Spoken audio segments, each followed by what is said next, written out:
আপনারা সারা দিন রোজা রেখেছেন, এখন চিয়া সিডের পানি খেতে পারেন। চিয়া সিড আমাদের অর্গানিক চিয়া সিড আছে।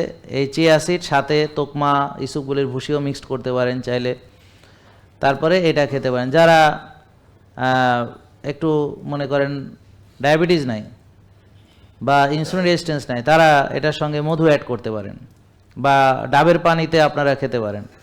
যাদের ডায়াবেটিস আছে তাদেরও একটি করে কচি ডাব তাদের জন্য খেতে আমাদের পরামর্শ। কচি ডাব যাদের ডায়াবেটিস আছে তাদের, আর যাদের ডায়াবেটিস নাই তারা যে কোনো রকম ডাব বা নারকেলের দুধও খেতে পারবে। এখন আসতেছে গ্রিন জুস, মানে আমি কিছু তরল পানীয় যেগুলো আমাদের শরীরকে পানি দিবে। বুঝতে পারছেন, আমার শরীরে কিন্তু আগে ভাত দরকার না, রুটি দরকার না, আগে দরকার পানি। যেহেতু আমি সারাদিন মানে না খেয়ে আছে, কিন্তু না খেয়ে থাকলে আমার ডিহাইড্রেশন আছে, এটা বেশি আমাদের তাড়াতাড়ি রিহাইড্রেট করতে হবে বডিকে। কিন্তু আপনার ক্যালোরির অভাব হবে না, কারণ যাদের অনেক ক্যালোরি সঞ্চিত তাদের ভেতরে সঞ্চিত ক্যালোরি আছে, তাকে তাড়াতাড়ি ক্যালোরি ঢুকাইতে হবে না।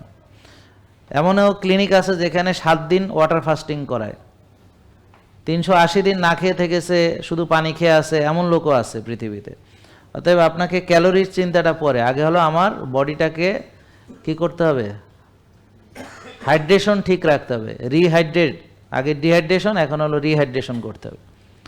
তাহলে আর কি কি আছে আমাদের, যেমন আপনি চাইলে যে হ্যাঁ সারাদিন আমি রোজা রেখেছি, একটু এনার্জি দরকার, এই যে মাচা আমাদের পাউডার আছে, হ্যাঁ মাচা পাউডার, ওইটা একদম সবুজ, ওইটা একটু হালকা গরম পানিতে গোলায় নিয়ে আপনি এটার সঙ্গে খেতে পারেন।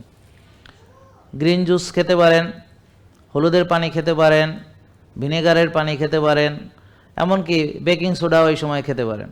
বেকিং সোডা ভরা পেটে খাওয়া যায় না, তো বেকিং সোডা লেবুর রসের সাথে, বেকিং সোডা ভিনেগারের সাথে, তা দুটো আমাদের পরামর্শ আছে, ভিডিও দেওয়া আছে, দেখবেন। জেকে লাইফস্টাইল লিমিটেড, ওষুধ মুক্ত সুস্থ জীবন।